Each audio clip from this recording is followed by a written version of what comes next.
caigan del cielo o del gobierno de turno. El radar de los barrios con Jesús Torrealba. En el aire nuevamente, en el radar laboral, dentro del radar de los barrios. Hoy estamos hablando de un tema que yo creo que se relaciona con la situación que vivimos hoy en día en el país, donde hay denuncias concretas de que hay colectivos que andan armados y que reprimen junto, inclusive a las autoridades, a los manifestantes. Y Edgar habló algo ahí de la cuarta, pero estos colectivos que tienen mucho que ver también con esto de la construcción, según las cosas que hemos escuchado, son de la quinta, Edgar. ¿Qué ha pasado? Bueno, yo lo que decía, pues se ha pervertido también eso que nosotros aspirábamos, y por lo cual Únete fija posición, aunque tenemos un sentido revolucionario y aspiramos la etapa de gobierno como es el socialismo, aspiramos pues empoderarnos los trabajadores, la clase obrera, de esos espacios. Bueno, eso no ha sido posible, solamente se ha escrito en función de ello, pero en la práctica hemos recibido los mismos 800, 500 motorizados amenazando a los trabajadores. Lo otro son las milicias dentro de las instituciones que tampoco permiten el desarrollo de los trabajadores. Entonces, eso que nosotros, lo que te decía, que íbamos hacia hacia la conquista de ese sueño que era el control obrero, ha sido imposible. Es decir, aquí hay obreros controlados o pretenden controlarnos, y a quienes no somos atacados por esos cuerpos que en lo general nosotros los conocemos, es decir, porque nacimos dentro y con una esperanza dentro de un movimiento en los cuales nadie nos va a echar cuento, y por esa razón Únete es bastante perseguida y nos dicen que nosotros saltamos la talanquera. Yo creo que los verdaderos sentimientos revolucionarios y obreristas están en este bando, pues decir, lo que nosotros consideramos la Únete, sin dejar razones de convivencia con los demás factores que también ha venido siendo atropellado por un gobierno que nos dice que hay una libertad amplia, que tenemos leyes que superan a cualquier ley a nivel internacional, pero en la práctica evidentemente eso no se lleva a cabo. Es decir, es contradictorio cuando inclusive uno va a espacios internacionales y trabajadores de otros espacios nos dicen que ellos desearan tener esas leyes que existen en el país. Pues aquí está. Esta realidad que estamos viviendo hoy, que evidentemente es crítica, que se están matando estudiantes, que deberíamos ser nosotros, la clase obrera, que irrumbáramos estas luchas, pues son ellos los que están ahí dando su sangre. Es decir, yo creo que la clase obrera hoy nos llama pues a esa unidad para la búsqueda de unos nuevos caminos, de una verdadera paz. Pero la paz no se decreta como lo hacen los personajes del gobierno. La paz no se decreta con un simple encuentro o con poner a un pseudo líder sindical con la vista sonriente y magnánima del patrón gobierno o del patrón Estado, porque también sucede con alianzas de las inspectorías del trabajo, donde verdaderamente no hay una oportunidad de nosotros poder decir que nos desarrollamos en una paz o que haya una posibilidad de desarrollarnos en paz. Es evidente que la clase obrera siempre hemos sido contestataria, y creo que estos espacios de unidad donde nosotros hemos venido participando, Te Únete, con otros movimientos y centrales de trabajadores, creo que se abren una brecha para nosotros lograr buscar avanzar y ser la vanguardia de la clase y orientar a ese movimiento estudiantil y de la clase en general para desarrollar verdaderos caminos de paz. Ahora bien, fíjate, una cosita más con Edgar, porque como estamos discutiendo y vivimos en un país donde bueno, la devaluación ha sido una constante, digamos, la inflación. Tenemos el impuesto más capitalista del mundo en el país, que es el IVA, pues. Que debe ser de paso, eso tienen que eliminarlo de paso, el IVA. Bueno, vemos la ruina del país, los hospitales arruinados, las carreteras cuando viajas, consigues, bueno, que ya no sirven. O sea, la crisis en el sector eléctrico, las empresas básicas de Guayana acabadas. Entonces, ¿será que murió el socialismo del siglo XXI, Edgar?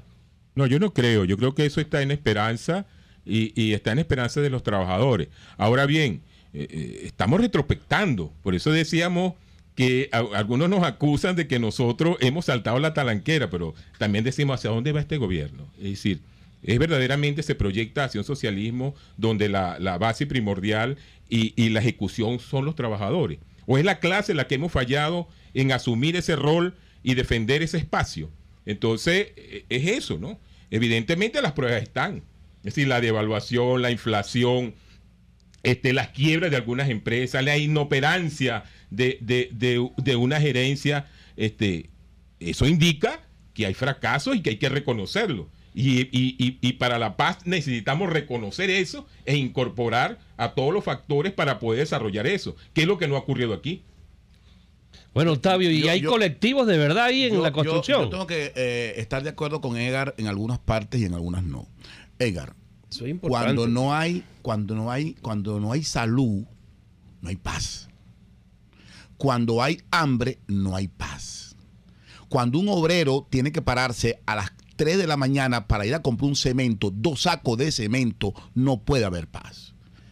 No se puede hablar de paz como que la paz viene del cielo con una palomita blanca.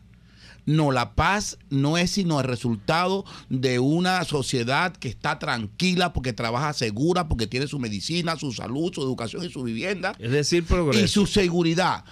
Una sociedad que tiene calidad de vida, que es lo que no hay en Venezuela. Empleo decente. Los sindicalistas, o es que no sabemos distinguir entre socialismo y comunismo, o es que no llegó alguien y nos lavó el cerebro y nos metió otra cosa en la cabeza.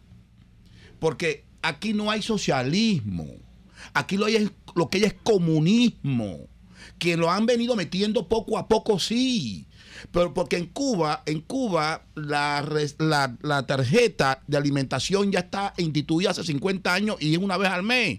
Aquí se pretendió poner eso y nosotros la rechazamos, pero buscaron la forma de la tarjeta la venezolana. Entonces, un mercal cada 15 días para vender 2 pollos, una lata de leche, el papel toalla aquí sí y allá no, y hoy en día entonces ya todo el mundo hace cola a los mercados para ver qué sacan. Octavio, pero al comienzo la gente iba a los mercados y compraba la cantidad que quería. Pero bueno, pero porque eso era la salsa, eso era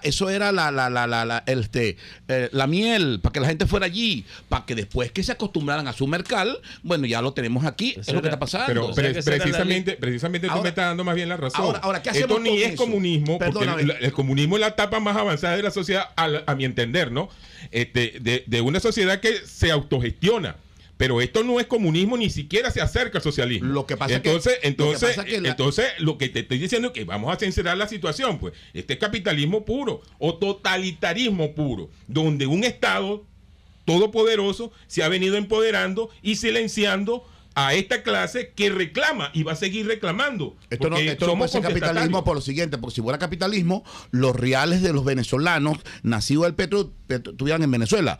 Esto es lo que es un gobierno de derroche del capital de los venezolanos, puesto en la mano de los chinos, puesto en la mano de los grandes bancos del mundo entero, por los militares, los empresarios del proceso, que se han robado los reales y se los han llevado de Venezuela. O sea que lo podríamos llamar entonces un capitalismo de derroche. De derroche, de sinvergüenza, porque si ¿no? Y de servicio, y sigue siendo de servicio ahora, del capital imperial, porque es que dejamos de ser dirigido por los norteamericanos y ahora estamos suplicando al imperio chino para que se lleve a Venezuela. Yo no sé para que se lleve o no. Y le seguimos comprando a los americanos. Lo que se dice es que son un gobierno que viene a colaborar con tecnología, una cantidad de cosas. Lo malo es que no vemos resultados precisos.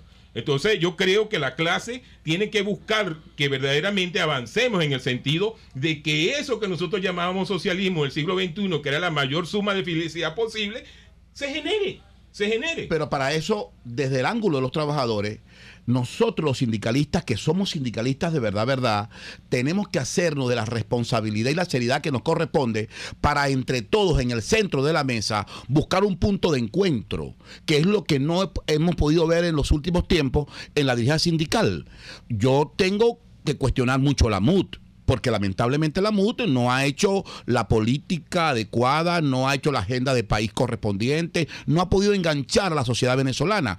Pero el sindicalismo está peor, porque el sindicalismo lamentablemente nosotros mismos nos agarramos un tiempo para hacer un harakiri. Bueno, ahora, ¿qué nos corresponde hacer después de esa página? Pasarla y escribir la nueva página. Yo no te conozco a ti, no sé dónde tú eres, pero sé que tú eres un sindicalista. Y lo propio es que tengamos tú y yo una discusión para ver cómo en tu sector salud, donde va mi mujer, donde va mi hijo a buscar la salud, contribuyo contigo para que el gobierno y los colectivos no te atropellen, para que cuando ese hospital esté dotado y tenga se brinde buena calidad de salud, yo pueda ir tranquilo, porque no me matan en la calle, porque tengo un médico que me atiende, porque tengo una enfermera bien pagada, bien tratada y un hospital bien dotado de insumos, ahí puedo ir a buscar salud. Octavio, entonces te voy a invitar para que acompañes a los médicos que en este momento están en el hospital Esa es mi obligación y mi deber. Universitario protestando porque esa es mi obligación y mi deber. Porque no tienen cómo atender a la gente y Igor, los trabajadores deberíamos estar todos allá. Ese es el problema, que no tenemos sentido de pertenencia. Si aquí el pueblo le doliera la salud que no existe en Venezuela, estuviera apoyando las luchas de los médicos, porque es el pueblo que va a estos hospitales. Porque son los médicos, los trabajadores, los obreros del clínico. ¿Cuántos estudiantes universitarios no hay en Venezuela? Bueno, multiplica un estudiante por 2 representantes. Y esas luchas de esos estudiantes, cuando los profesores estaban buscando su aumento, a los papás no le importaba, no le importó mucho eso, porque si los papás le doliera la educación de sus hijos, el sudor, el capital del trabajo invertido en la educación de sus hijos, para que su hijo no pierda su semestre, tuviese ese poco gente apoyando las luchas de las universidades. Ah, no, los estudiantes solos y los papás en su vida rutinaria. O sea, no hay sentido de pertenencia. Entonces, aquí tenemos, lamentablemente, que dejar la hipocresía, meter una dosis de sinceridad, de lealtad e ir a discutir la agenda. Yo creo que nosotros como clase debemos exigir la participación amplia de todos los sectores, pero también despolitizar las luchas. ¿Por qué? Porque aquí se viene hablando, por ejemplo, el gobierno ha sacado ahora la ley de precios justos. Entonces, pero no se ha hablado de salario justo, no se ha debatido con los trabajadores, que somos la fuerza que regeneramos riqueza y que debería ser la base fundamental de este gobierno. Entonces este es un gobierno injusto. Este es un gobierno injusto. ¿Y cuándo no lo ha sido este gobierno injusto? ¿Cuándo no lo ha sido este gobierno? ¿Es injusto el gobierno? Y ahora pregunto yo, ¿han existido gobiernos justos? Bueno, déjame decirte que Venezuela, pese a lo que le puedan indicar a la democracia, Venezuela exhibe represas, que es la que surte de agua y de electricidad a los venezolanos que hoy, por la injusticia de este gobierno, están en el suelo. Este gobierno encontró una infraestructura educativa que le sirvió a Venezuela para formar talentos jóvenes que iban hasta el mundo entero a servirle profesionalmente a la gente. Esa es la Venezuela que está en la calle en ese momento. Bueno, pero esa es la Venezuela que anda buscando reivindicaciones. De nosotros, la gente con experiencia en las luchas sociales. Y no puede ser que esa gente que está en la calle ahorita luchando, abriéndose camino por su calidad de vida y su bienestar social, esté como sola. Porque no hemos sido capaces nosotros, los dirigentes políticos y sindicales de este país, ponernos de acuerdo para brindar a esa gente una alternativa social. Yo creo que las comparaciones en este momento dan más bien hacia un retroceso. Porque también no debemos recordar cómo era tan difícil en el pasado ingresar a una universidad. Ahora hay una cantidad enorme de universidades creadas y el gobierno lo saca y es reconocido internacionalmente. Ahora, hablemos de la calidad de ese proceso educativo. Hablemos de calidad de la salud. Hemos hablado de un sistema público nacional de salud y más, sin embargo, no lo hemos construido. Sigue siendo la fragmentación más grande y aún más se han unado barrio adentro, clínicas populares, gobernaciones, alcaldes. Sigue siendo solamente una promesa de eso, de crear un sistema público nacional de salud. Bueno, fíjense, ya nos queda muy poco tiempo. Es una demostración hoy aquí en este programa. Estaba Edgar Jiménez, lo conozco de hace muchos años y sí, es un hombre del proceso revolucionario desde siempre. No es uno de esos que llegó como mucho, bueno. y es un convencido, un convencido de lo que piensa, de sus ideas, y lucha por los trabajadores. Octavio Campos, un dirigente de gran trayectoria en la construcción, hoy hizo denuncias que tenemos que buscarle más tiempo y tenemos que hacer otras acciones para que esto, de alguna manera, se sepa en el país. Y tiene que ser así, claro, Zambrano, por lo siguiente. Tiene que ser así por lo siguiente, Zambrano. Yo quiero aprovechar este medio para a ver si la sociedad venezolana se sensibiliza en nuestra realidad. El sector construcción, hermanos, compañeros, camaradas, compatriotas, representa el 33% de la sociedad venezolana. Venezuela tiene 29 millones de habitantes. Nosotros somos casi 12 millones de habitantes, Octavio, en la construcción. Octavio, ¿qué hacemos con eso desde aquí? Nosotros aquí en el radar laboral, desde el radar de los barrios, no somos sino una 24ª parte del día aquí, y por lo tanto debemos terminar el programa. Qué lástima. Invíteme para otro. En la gerencia general, Jaime Nestares. En la gerencia de información y opinión, Javier Pereira. En la producción general, Claudia Campero. En la asistencia de producción, Yelix Sadoni. En los controles, Julio Pinto.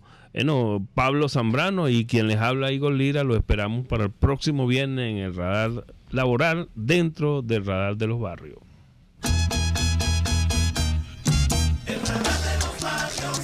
Hasta aquí esta transmisión de El Radar de los Barrios. Arriba, donde casi nunca está la policía, donde rara vez sube el aseo urbano, donde solo de vez en cuando llega el agua. Allí sigue encendido el Radar de los Barrios, la tribuna de los que se atrevieron a construir soluciones olvidándose del sectarismo político, porque todos somos venezolanos. RCR 750 AM.